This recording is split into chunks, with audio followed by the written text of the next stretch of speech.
team. Put it up, I appreciate that. I want to thank you, Paul, and I want to thank David Solano, who's not here, who's also been advocating for us. I grew up right across the street over there. I parked in my mom's driveway today. And I spent a lot of time on this basketball court playing students from Bayside High School. And I'm proud to be here supporting our neighborhood school.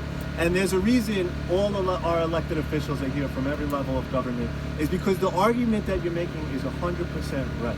And I think my colleague John Liu, who's also the chairperson of the New York City Education Committee in the State Senate, so he knows the issues inside and out.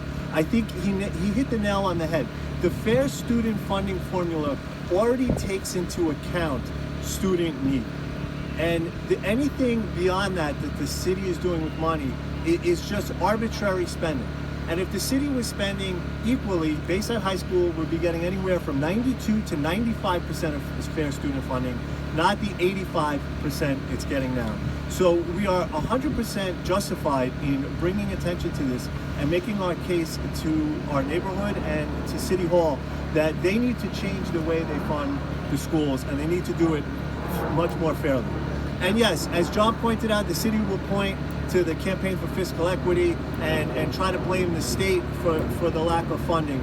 But as John said, even if they were looking at the state funding today, it would be somewhere between 92 and 95%.